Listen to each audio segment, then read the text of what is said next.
The people in the colleges, students, and definitely the professors, they have this neo-Marxist type of indoctrination going on because they're very open. What they're selling to the young people is just this utopia, this idea that everything is going to be fine if you just hand out the power to a single person. I went through the college system here in the United States, and it's just obvious that that's what.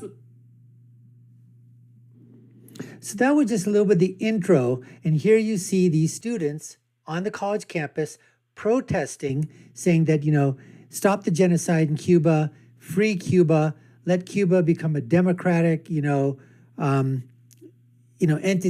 a democratic country. Let us have our life, our liberty, our pursuit of happiness. And now we're going to get to the point where the reporter is going to start asking students on the American campuses, what do they think is happening in Cuba? And do you think it's happening because of socialism and communism? Let's hear their answers right now. Reform. We're here in Washington, D.C. today. Cuba is revolting against their communist government. Cubans have had enough. But do students know that that's why they're revolting? Have they heard what the media has been trying to convince them of? We're going to find that out. Stay tuned. In Cuba right now, we're seeing the people of Cuba revolt, the first of its kind that we've seen in several decades. Do you know what Cubans are protesting? I actually have not kept up with the Cuba crisis right now. No. I do not know. Do you? Something about communism. I actually don't know. Baby. Isn't it like they're just unhappy with their government, basically, right? Yeah, it's issues with food and water resources and just general mistreatment by their government. Not a ton about it. I know they're protesting for rights, something like that. Yeah, Something like that. am honestly unsure of what's really going on. They're protesting oppressive government. They don't have access to basic necessities like, food, water, money, things like that. How do you think Cuba got to that point? I'm gonna be honest, I don't really know. I don't know either. I don't know. I would say probably related to the government not providing. The restrictions and all that the government's putting on Cuba just keeps getting tighter and tighter, and the people keep getting poor. Yeah, I wonder why that is. Why do you think the restrictions of the government? Because it's a democracy, right? It's a republic. So all those freedoms, they got freedom of speech down there. They got freedom of assembly. They got freedom of religion, right? They got a Second Amendment. They got all these rights, don't they? Didn't their founding fathers give them rights down there in Cuba? I mean, right? The government is just cracking down on those Bill of Rights there in Cuba, aren't they? Poorer and poorer and poorer. Do you think it could have something to do with the fact that Cuba, for several decades now, has been a communist dictatorship? That's definitely to blame in that situation. I mean, the U.S. has kind of, had their eyes set on Cuba. I feel like more... It's the United States' fault. It's not communism. It's the democracy. It's the republic for which it stands, one nation under God. It's the United States. That's the problem for Cuba. That's why the Cubans. That's why the Cuban people are revolting down there. All right, it's because of the United States of America. U.S. interest in the area is kind of dictating the well-being of the people, less the communist aspect. Yeah, I know that at least with communism, the ideal communism and ideal. We're gonna go back to that one.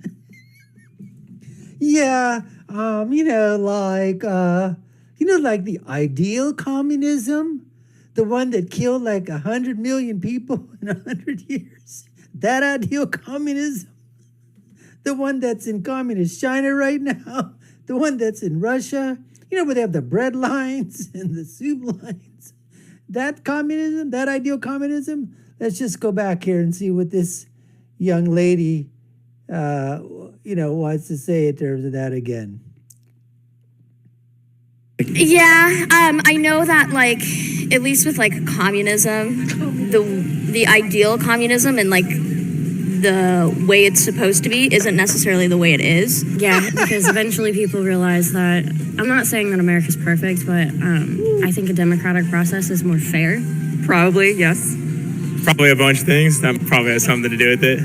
Oh, definitely, probably. Oh, definitely, probably.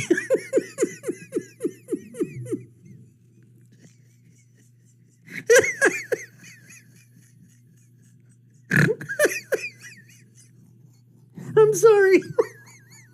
I'm sorry.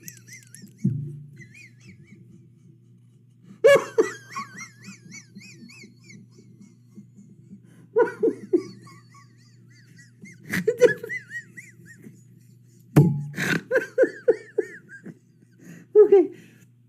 Okay, wait. Wait a minute here. I'm tearing up.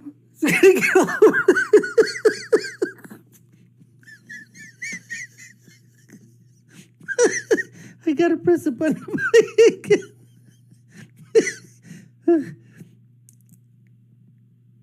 Oh. I don't know a lot about it, but I'm sure everything is contributing to it. Yeah. Yes, definitely. Do you think that socialism or communism could take hold of America, or do you think it's incompatible with what America stands for? Oh, I could only hope. No, I think I'd be open to it. The kid with the orange hair. I'm surprised that kid doesn't get insulted. I thought everything orange is bad. You know, orange man bad. Let's go back to here. What he can only hope. Let's hear him again. He can only hope. Oh, let's just go back here. And these guys are funny too.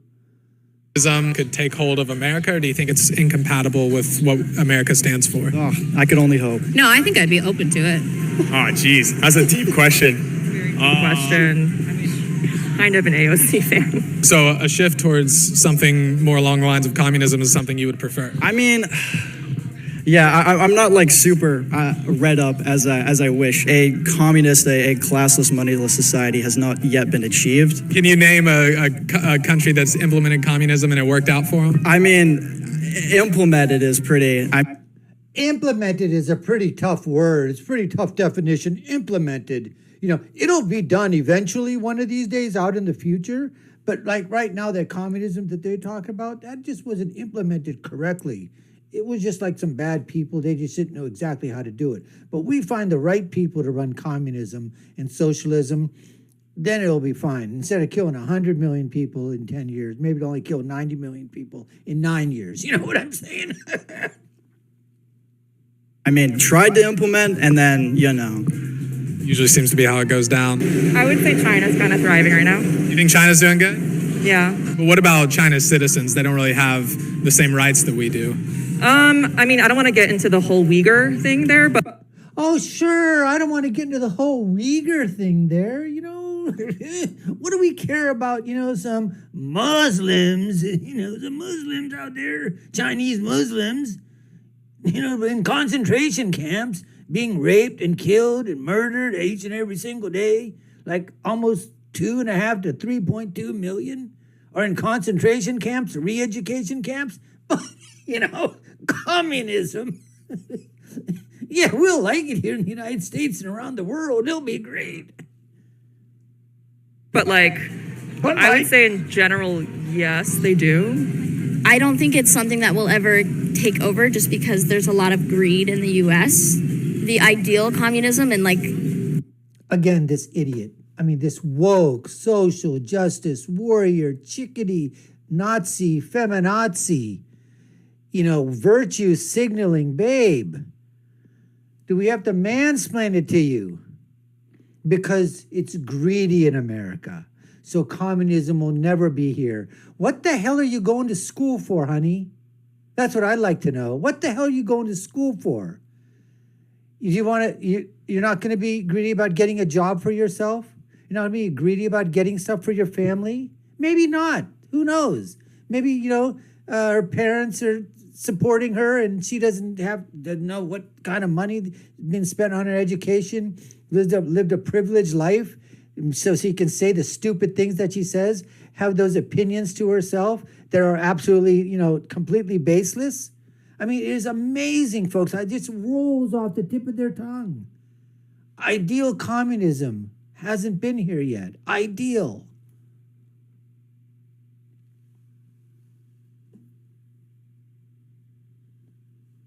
the way it's supposed to be isn't necessarily the way it is. Now, folks, listen to this. What we're seeing in America among young people is this shift where they're looking at communism favorably, they're looking at socialism favorably, and they're kind of turning their back on America, saying that, you know, this country isn't all that great. To all those people, all I want to tell them, fly to Cuba, stay there. If you want to feel what communism, socialism, what is it? Because it's too easy to say it here. You think it's easy, you think everything's free, you think it's good, but it's really not. I'm from Cuba. I came when I was 12. And I know the difference between Cuba and United States. I love it here. What's your message to these college students?